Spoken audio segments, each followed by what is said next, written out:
مسلمانە بەڕێزەکان، ئێمەی ئینسان لە سەرزەویە ناتوانین بەتەنیا بژین. ئێمەی ئینسان لە سەرزەویە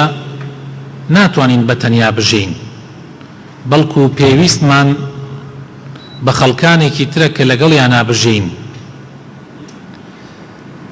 ئەوانەی کە لەگەڵیان ئەژین جار وایە پێویستە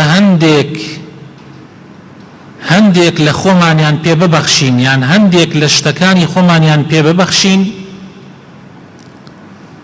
بە پێی پێویست. بە هەمان شێوە جاری وا هەیە بڕێک لە وەشی لای ئەوانە پێویستە لێیان وەربگرین، چونکە حیات وایە، ژیان وایە، ئەخذ و عەتایە، وەرئەگریت و ئەشبەخشیت. هەر بەو شێوازە بووە. بۆیە پێغەمبەری خۆشەوی صلی الله عليه وسلم جەخت لەسەر ئەوە ئەکاتەوە ئینسان لە ژیانە پێویستە ئینسانی مسلمان لە ژیانە بە وەفا بێ بەرامبەر بە ئەوانەی چاکەی بەرامبەر ئەکەن، چونکە ئەگەر وەفا نەمێنێت هەموو شتەکان لە دنیا تێک ئەچێ. خەڵک ڕاستە کار بۆ خوا ئەکا، ئیش بۆ خوا ئەکا، بەڵام ئەگەر بزانێت ئەو کەسەی کە کاری بەرامبەر ئەکات ناس و پاسە بێوەفایە، جارێک دوان سیان دوای سار دەبێتەوە، تاقەتی نامێنێت چاکەی تر بکا. هەر لەبەر ئەوە پێغەمبەری خۆشەویستمان صلی الله عليه وسلم لە حەدیثێکە جەخت لەسەر ئەوە ئەکاتەوە، ئەفەرمێ من أعطي عطاء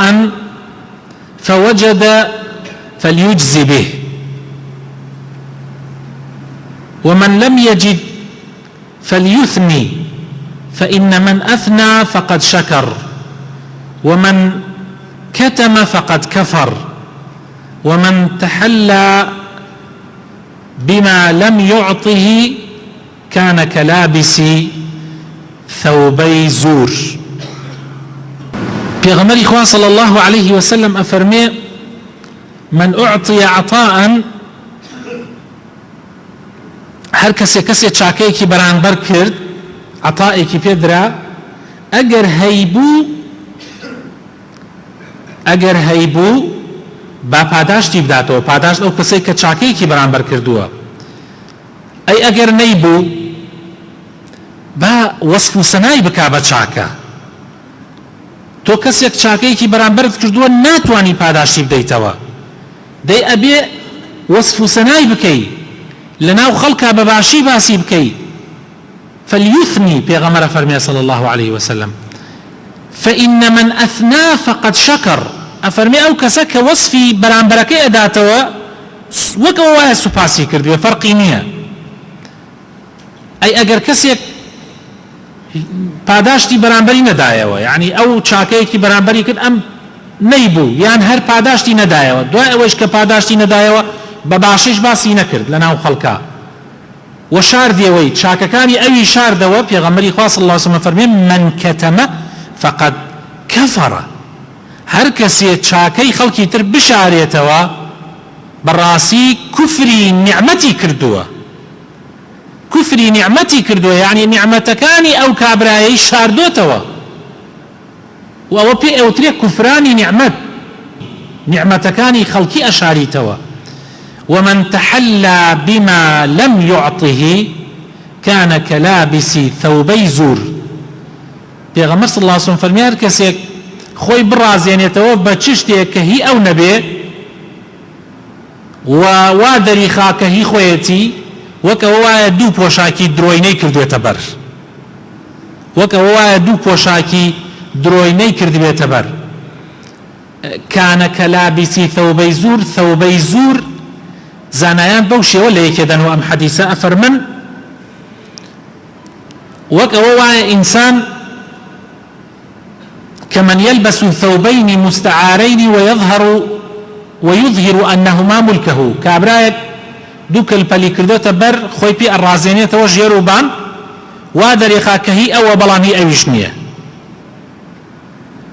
یان کابرایەک يلبس لباس أهل الزهد والتقوى والصلاح كابرايك لبرشا وخلقي وادرخا بياوكي چاكا كالبلي بوشاكي زهد وتقوى بياو چاكي كده تبربلام خوشي وانية يعني خلقا خلاطينية اما ما بس في غمر صلى الله عليه وسلم لما تشيها ما بس يويك كابرا هي خوينية وفيلكا كابرا چاكيكي برانبر كراوة اعتراف ناكاد كچاكيكي برانبر كراوة او براسي او كاري كفرانة في غمر صلى الله عليه وسلم فرمين لحديث كتراك عبد الله كري عمر بمعنى جريتوا فرمي في غمر صلى الله عليه وسلم فرموي من صنع إليكم معروفا كي تشاكيكي برانبرتان كرد فكافئوه برانبر بتشاككي پاداشتی بدنوا کسی تشاكيكي برانبرت كرد برانبر بتشاككي پاداشتی بروا فإن لم تجدوا ما تكافئوه به أي أجر نتان فادعوا له دعاء خيري بوبكن حتى تروا أنكم كافأتموه أو ندعاء خيري بوبكن حتى يعني هست بكي لضلي خوتا هست كي كباداشتي دارتوا أما ندعاء خيري بوبكي أما نبتشاك باسي بكي حتى هست بكي پاداشتی دارتوا أما يا إسلام فيرمانكا أما يا إسلام أخلاقي مسلماني في الرازين يتوا إنساني مسلمان بوفايا كسي بچوكترين شاكت برامبر بكانا غير بيرد بچيتوا أبي هول بدي حتى بو تكري حقي بكيتوا أجر بيتش نكرا بباشي لنا وخلقها باس يكي أجر بيت نكرا دعاي خيري بو أكي حتى بشوازية كدلت مرتاح به كپاداشتكي داتوا أي أجر كسيك أماني هيچ نكرت براسي زور ناخوشة كسيك يعني زور دورة لصفات مسلمانة كسيك نك پاداشت ناداتوا نك دعاء خير بوناكا نك بباشي باستناكا لنا وخلقا بلكو بخرابيش باستك بلكو جاري واهية او تشاكيت بخرابة اداتوا او زور ناخوشة ولقد دعتني للخلاف عشيرتي فعددت قولهم من الإضلال إني امرؤ في الوفاء سجية وفعال كل مهذب مفضال زور جار خوش يسكانم زور جار لنا قومك أجي قومك شيمتو أخلاق روشتي أو قوم سبحان الله روشتك بدنمكية روشتك مخالفة أصول إسلامك كاتيك قومكت آوا داوان لكردي توش لأوان بي وكو أوان بي بلي نخير من كسيكم وفاءكم بشيمة أخلاقم چونك دينكم واداوان لكردوم كمن وفام هبيا برانبر به هر كسيك الرجل للروزان چاكيكي برانبرم كرده بي چاكيكي برانبرم كرده بي يك چاكا ولو يك چاكا خوش يسكانم إنساني مسلمان أبي هر طبيعتي فطرتي باكيتي لدست ندا مهما كان هر چون يكبي أبي أو فطرة لدست ندي إنكار كردني چاكي خلقي براسي هو كاريك بو أويك إنسان خاطر آقري جهنم عبد الله كري عباس جرايوتي ويلا في غمري خوش واسمان وصلى الله عليه وسلم أفرمي أريت النار فإذا أكثر أهلها النساء أفرمي في غمر صلى الله عليه وسلم فرمي آقري جهنم يان في بشان دام بينيم زور بي آقري جهنم يان زوريني خلقي آقري جهنم آفرتان خوابنا من ده يكفرنا كفركا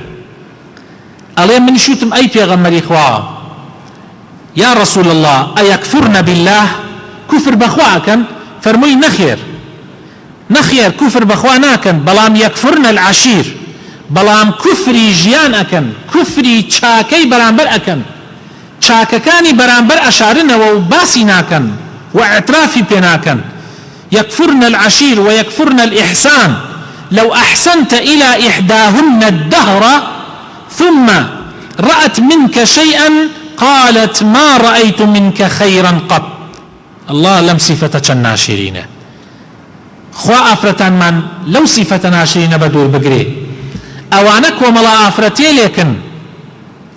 چاکە بەرامبەریان ئەکەی مێردەکانیان چاکەیان بەرامبەر ئەکا عمری درێژی بەکامل کە لەگەڵیا بردۆتە سەر چاکەی بەرامبەری کردووە دوایی ئەگەر یەک شتێکی بچووکی لێ ببینێ ئەڵێ من لە ژیانما قەت چاکەم لە تۆ نەبینێ قەت ئیسراحەتم لە پاڵی تۆ نەکردێ الله ئەکبەر ئەی قەینا ئەو هەموو ساڵە ئێمە بەیەکەوە بووین هیچ چاکەیەکم بەرامبەرت لێت نەبینیوە سبحان الله ئەمەش صفتێکی زۆر زۆر ناشرینە هەر وەکو بۆ لەتیفە و بۆ خۆشی بۆ تانەگەڕمەوە ئەڵێ لە سەردەمی معتەمەدی کوڕی عەبادە خەلیفەی ئەمەویەکان بوو لەسەر ئەندەلوس لەسەر ئەسپانیا جا 600 ساڵ ئەسپانیا لەژێر دەسڵاتی مسلمانانە بوو 600 ساڵ جا یەکێک لەوانەی کە لەوێ دەسڵاتدار و کاربەدەست بوون ئەم کابرایە بۆ معتەمەدی کوڕی عەباد ژنێکی هەبوو ژنەکەی ناوی ئیعتیمادی بەرمەکی بوو ئەڵێ ڕۆژێک لەگەڵ ژنەکەیە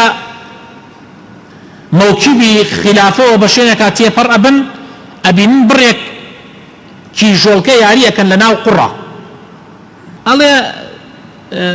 ژنی خەلیفە حەزیە چێتە سەر ئەوەی کەوا ئەویش لە ناو قوڕا یاری بکە داوا لە خەلیفە ئەکا ئەڵێ منیش حەزەکەم لە ناو قوڕا یاری بکەم ئەمیش ئەڵێ باشە بەڵام خۆتۆ نابێ لەگەڵ ئەمانە یاری بکەی ئەڕوات پارەیەکی زۆر سەرفەکە هی دەوڵەت هی حکوومەت پارەیەکی زۆری ئەو زەمانە سەرفەکات قڕێکی بۆ دروستەکە لە عەمبەر و لە میسک و ئەمانە یعنی قڕێکی بۆ دروستەکە لەوانە کە لە جیاتی ئاو میسک و عەمبەری تێکە ئەو پەڕی ئیسرافی تیا ئەکات و ئاوی گوڵی تێکەڵەکە تا بۆنەکەی خۆش بێ و ئەڵێ بۆ خۆت بڕۆ یاری تیا بکە ئەویش یاری تیاکە بە کەیفی خۆی و زەمانەتێت و ئەڕوا طبعا ئەو نیعمەتە بۆ هیچ کەسێک نامێنێ بە تایبەتی بۆ ئەهلی ئیسراف دەسڵاتێک کە بە ئیسراف بیناکرابێ لەسەر دزی و لەسەر خواردنی پارەی مسلمانان بەردەوام یعنی وەکو بڵێ بیناکرابێ ڕۆژێک ئەبێ لە دەستی خاوەنەکەی دەرەچێ زەمانە تێت و زەمانە ئەڕوات دەسڵات لە دەستی ئەم کابرایە دەرەچێ و بەڕاک بە حەڵە داوان خۆیان نەک لە ئەسپانیا ناگرنەوە بەڵکو دێنە بە ئەمبەرە دێنە وڵاتی مەراکش و لەوێ ئەمێننەوە و یعنی بەترس و لەرز لەوێ ئەمێننەوە ئەڵێ لە کاتێکا ئیتر طبعا ئەو دەسڵاتەی نامێنێ و ئەو پارە و پولەیشی نامێنێ معتەمەد ئەڵێ ئیعتیمادی ژنی ڕۆژێکیان لە مەوزوعێکا لێی بێزار ئەبێ پێی ئەڵێ ما رأيت منك خيرا قط ئەڵێ لە ژیانە قەت خێرێکم لە تۆ نەبینی ئەم ژنە بە پیاوەکەی ئەڵێ ما رأيت منك خيرا قط يعني هەموو ئەوەی لە بیر چوو کە ئەو لە چی ژیانێکا ژیاوە پێشووتر ئێستا بەس ئەو کاتەی لە بیرە کە ئەم هالە غورفەیەکا و خۆیان شاردۆتۆ لە ترسا جا ئەمیشی چی پێ نەکریا بەس ئەوەنەی خستۆ بێری وتی ولا يوم الطين وتی تەنانەت ڕۆژی قوڕەکەتیش لە بیر نییە یعنی هیچ چاکەیەکم نەکردێ حتا ڕۆژی قوڕەکەشت لە بیر نییە ئەڵێ ترەویش بێدەنگ بوو سەری خستە خوار زۆرێک لەوانەی کە ئەڕۆنە جەهەنم ئاوا خەڵکێکن ئینکاری فەزڵی بەرامبەر ئەکەن ئینکاری چاکەکانی بەرامبەر ئەکەن بۆیە مەسیری ئەو جۆرە کەسانە خوا پەناماندا ئاگری جەهەنمە پێغەمبەری خۆشەویستمان صلی الله عليه وسلم لە حەدیثێکە کە نوعمانی کوڕی بەشیر ئەیگەڕێتەوە حەدیثەکە صحیحە ئەفەرمێ من لم يشكر القليل لم يشكر الكثير هەر کەسێ ئەگەر کەم سوپاس لەسەر شتی کەم نەکا سوپاس لەسەر شتی زۆریش ناکە هەر کەسێ ئەگەر سوپاس لەسەر شتی کەم نەکا سوپاس لەسەر شتی زۆریش ناکە ومن لم يشكر الناس لم يشكر الله هەر کەسێک سوپاسی خەڵک نەکا کە چاکەیەکی بەرامبەر بکەن سوپاسی خوای گەورەشی نەکردووە. والتحدث بنعمة الله شكر باسکردنی نعمەتی خوا بەسەر تۆ خۆی بۆ خۆی شکرە. وتركها كفر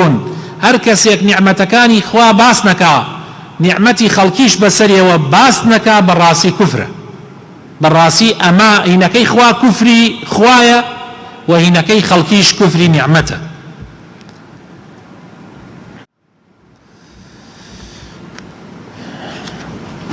بۆیە پێغەمبەری خوا صلی الله عليه وسلم بعملی بەژیانی عملی پێغەمبەری خوا صلی الله عليه وسلم ئەمەی کە ئێستا باسمان کرد تطبیقی کردووە. پێغەمبەری خوا صلی الله عليه وسلم لە ژیانی خۆیان بۆ نمونە بەرامبەر بە خەدیجەی خێزانی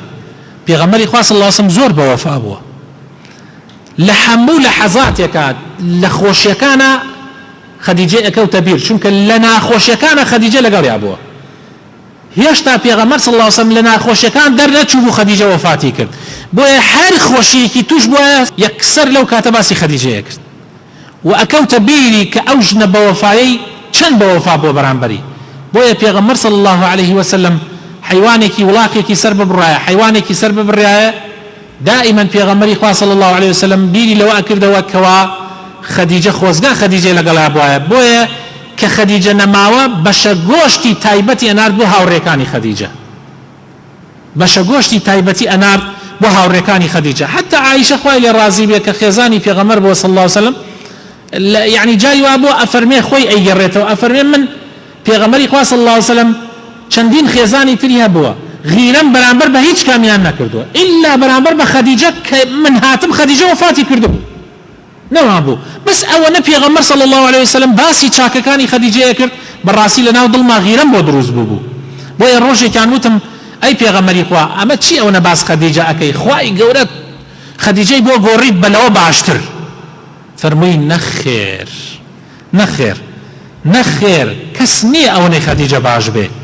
خەدیجە والله ما أبدل لي الله خيرا منها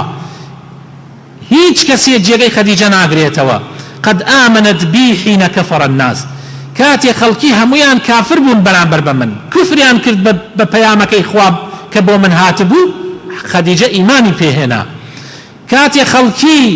منیان بەدرۆ ئەخستەوە خەدیجە باوەڕی پێهێنام. قد آمنت بي حين كفر الناس وصدقتني حين كذبني الناس وواستني بمالها إذ حرمني الناس. لكاتيك هرچی پاجا خەدیجە زۆر دەوڵەمەند بوو کاتێ چووی کردە پێغەمبەر صلی الله عليه وسلم هەرچی پارەی هەبوو هەر هەمووی لەسەر پێغەمبەر و لەسەر پەیامەکەی ئیسلام سەرف کرد. وواستني بمالها إذ حرمني الناس يعني پێغەمبەری خوا صلی الله عليه وسلم ئەوەشی لەبیر نەچووە کە خوای تعالی ئەم ئافرەتە بەڕێزە کاتێ خەڵکی باوەڕیان بە پێغەمبەر نەکرد ئەو باوەڕی پێهێنا کاتێ خەڵکی پێغەمبەریان بەدرۆ خستۆ ئەم بەڕاستی خستەوە کاتێ خەڵکی پێغەمبەریان صلی الله عليه وسلم دەربەدەر کرد محروم کرد حتى لە ماڵەکەی خۆشی محرومیان کرد ئەو هەرچی ماڵی بوو کردی قوربانی پێغەمبەری خوا صلی الله عليه وسلم. تەنانەت ئەبوو تاالبی مامەی پێغەمبەر صلی الله عليه وسلم ئەبوو تاالبی شێکی لەو کەسانە بوو کە زۆر چاکەی بەرامبەر بە پێغەمبەر بوو صلی الله عليه وسلم لە سەرەتای ئیسلامە. أبو طالب باوشي إمام علي بو طبعا لسر إسلام وفاتي نكرد لسر كفر مرد لسر ديني بابا بيراني خوي مرد. پیغمبر صلى الله عليه وسلم زور محاولة لقلا كرد كلا آخر لحظات بل لا إله إلا الله بلا من نيوت أبو جهل وجماعة دانشتبون هانيا أداك نيوت حتى وفاتي كرد مرد لسر كفر مرد. بەڵام پێغەمبەر صلی الله عليه وسلم لەبیری نەچوو کە ئەو ئەبوو تاالبە بەردەوام حتى لە کاتی ئیسلامیشە ئەو خۆی لەسەر کوفر بوو بەڵام پاڵپشتی پێغەمبەر بوو صلی الله عليه وسلم. بۆیە پێغەمبەری خوا صلی الله عليه وسلم ئەمەی لەبیر نەچوو. ڕۆژێکیان عەباسی مامەی وتی ئەی محەممەدی برازام شتێکت نەکرد بۆ ئەبوو تاالب یعنی بۆ ئەبوو تاالبی مامەت هیچت نەکرد ئەو هەموو یارمەتیەی دای. فەرمووی بەڵێ ئەبوو تاالب لا بني آگری جهنم بو بلام بهوي شفاعتي منوا خواي تعالى هناويتي شوێنێکی تر لە جەهەنەمە کە سووکترین عەزابی جەهەنەمە کە سووکترین عەزابی جەهەنەمە یعنی سووکترین عەزابی جەهەنەم بۆ ئەبوو تالیبە چییە ئەو عەزابە دوو ئەسکڵی ئاگر لە ژێر پیایەتی مێشکێ قوڵێنێ يعني أما السوكترين عذابي جهنم أبو طالبة بشفاعتي بيغمر صلى الله عليه وسلم هاتو توشينا يعني بيغمري صلى الله عليه وسلم كان يا شفاعتي شبكا بلام ناتواني كافر لجهنم دركا أتواني مسلمان لجهنم دركا بلام ناتواني كافر لجهنم دركا أبي آقامان لو ملاحظة لو الموضوع به بيغمر صلى الله عليه وسلم بشفاعت تواني عذابي أبو طالب سوق بكاتوا بەڵام نەیتوانی دەری بێنێ چونکە ئەبوو تاالب لەسەر کوفر مردبوو بەڵام پێغەمبەری خوا صلی الله عليه وسلم ئەتوانێ عەزابی سەر ئیماندارێک نەیەڵێ و بیخاتە بەهەشت ئەگەر خوا ئیزن بدا شەفاعەتی بۆ بکا پێغەمبەر صلی الله عليه وسلم لە حەدیثێکی ترە پێغەمبەری خوا صلی الله عليه وسلم ئەفەرمێ يعني پێش وفاتی پێغەمبەر خوا صلی الله عليه وسلم فەرمووی ما لأحد عندنا يد إلا وقد كافأناه بها أفرمي هيج كسي تشاكي نية برامبرمان إلا هول من داوى حقي بكينو هيج كسي هر كسي تشاكي كي برامبرمان كردو إلا حق من كردو تو بقدرت وانا ما خلا أبا بكر جقل أبو بكر فإن له عندنا يدا يكافئه الله بها يوم القيامة أبو بكر أولا تشاكي هي بسرمانوا من ناتوانا من الدنيا حقيب كموا لقيامتها أخوة خوي حقيب وكاتوا وما نفعني مال أحد قط ما نفعني مال أبي بكر أفرمي باري هيج كسي أواني بارو ماري أبو بكر بو من بسود نبوة ولو كنت متخذا خليلا غير ربي لاتخذت أبا بكر خليلا أجر خليل دوستي زور زور نزيكا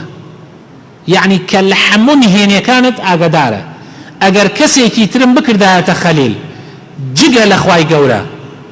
أو أبو بكر مأكرد بخليل خوان بلام ولكن ألا وإن صاحبكم خليل الله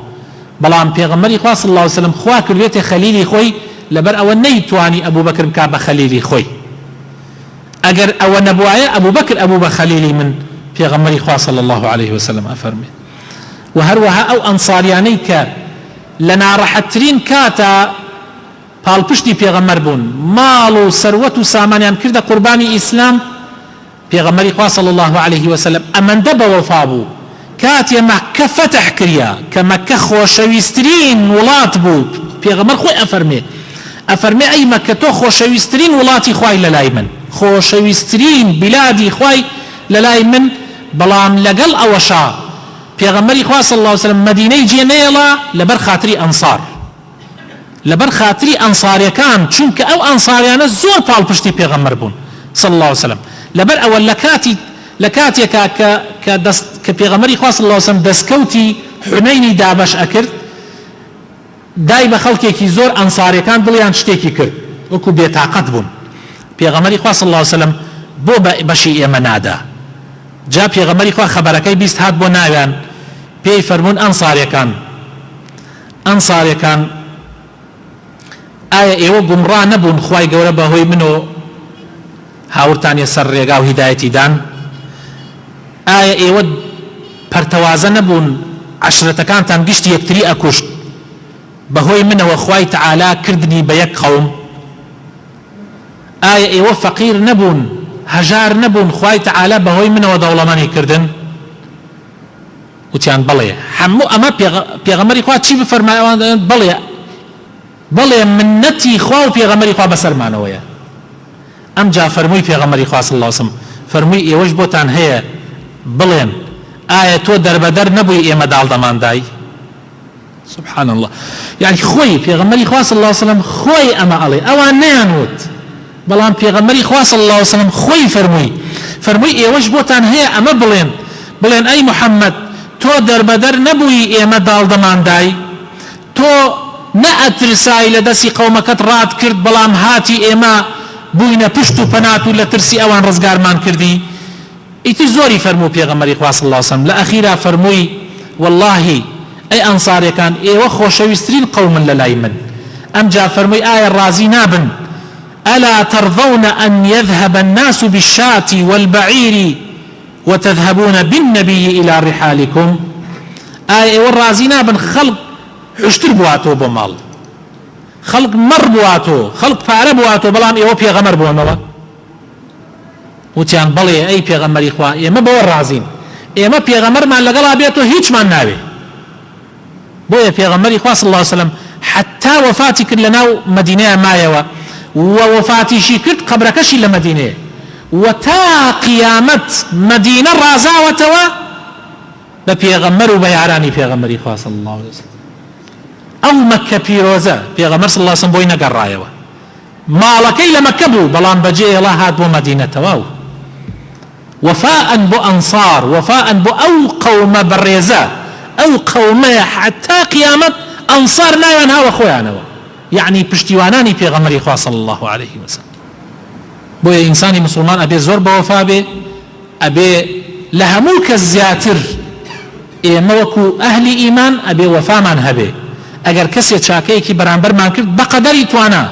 أو اندي لتوانا معناها با وفاي أو خلق بدينوا أجر نمان تواني هنگاوي دوهم دي كلناو خلقا باسي كي باسي تشاكا كان يعني بكي بلين ماما حاجي آواي بو من كرت آواي بو من كرت زور زور ممنونين كالروجي للروجان من نمبو يارمتي دام روجي للروجان من حالم آوابو أو قيا فريام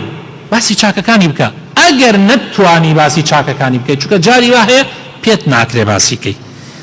دعاي خيري بوبكا او انا دعاي خيري بوبكا كدلت مرتاح بهستكي كحق الدعوة عافيا وچاكان چون بون هل صاون شونيجيان كردوا لكاتي شونيجيا سيست كس لواني كما موسان بون لواني كالروجة للروجان يارمتيان داهم چاكيان كردون برانبرم ناوكان يعني منوسيا حمو شوي ناوي أو سياسة كساءت يرم دعاي خيران بوكم سيد كن برابر ريزا كانم أعوى بياو چاكان أعوى پاداشتي خلقيان داوتوا داوا كارم خواهي قوري لو كسانا من بقرك أهلي وفان كتشاكي خلقيان لبرچاوا يا ربي خواهي لو أنا نبين كوا بوفانو چاكي خلقيان لبرچاو نية يا ربي خواهي بخاطرنا وجوانا كان يخوت بخاطر اسم عظم يخوت يا رب العالمين إصلاح من بكي دا مزراو من بكي لسر دين داريتي لسر إسلامتي يا ربي خواهي لسر ربازي في غمركت لا من ندي يا ربي لسر سنتي في غمركت لا من ندي يا ربي خواهي لو كسانبين يا رب العالمين كبري شفاعتي محمد المصطفى كون صلى الله عليه وسلم يا ربي خواهي للرجي قيامتا بروسبيتي بين ديواني تو بروسبيتي بقينا خزمتي في غمر صلى الله عليه وسلم يا ربي للرجي قيامتها محروم ما نكي لآوي كوسري دسي في غمر إخوة صلى الله عليه وسلم يا ربي إخوة بخاطرنا وجوانا كان يخوض بخاطر اسم عظم يخوض أمتي نيوتي معنا إخوة شايتي من بوبدا للرجي قيامتها يا ربي أو قرآن شايتي من بوبدا للرجي قيامتها يا ربي إخوة يا ربي خوايا قرآن الرجو بكي بشفاعت بومان لسر بردي صراط يا رب العالمين يا ربي خوايا إصلاحي حال من بكي يا ربي إصلاحي حال من بكي بزيد بمالو منال ما نبيتوا بزيد بخيزانو منال كان ما نبيتوا رحم بدايك وباوك وبراو خشكو كسكار كان من بكي يا ربي خوايا رحم بباوا بيران من بكي يا ربي هركس يتشاكيك يهبو لجيان أنا تشاكيك بران برمان كردو خوايا يا ربي خوايا أم دعاني مي بيبغيني اگر ما ولا دنيا خواء سربرزي كي بروس بيتي بيجين تو حضوري خوات يا ربي اگر نشما ون خواء بعد اشتي بتشاكيان بيتوا يا رب العالمين يا ربي خواء اوي ما مسامان بوا اوي شاكيكي كردو برانبر من خواء پاداشتي خيري بديتوا يا ربي خواء كردستان لبلا مصيبت بدور بگري يا ربي كردستان لبلا مصيبت بدور بگري تفريقه ودوبركي واجاويتيا نيلي خواء يا ربي خوايا امن واسايش برقرار كي لولات مانا خوشي وهرزاني برقرار كي لولات مانا شفاينا خوشكان من بدي يا ربي شفاينا خوشكان من بدي يا ربي اواني احتياجاني يعني خوايا احتياجي كان بو جيب جيب كي يا ربي خوايا هر كسي احتياجي كي بو جيب جيب كي يا رب العالمين آمين آمين سبحان ربك رب العزة عما يصفون وسلام على المرسلين والحمد لله رب العالمين.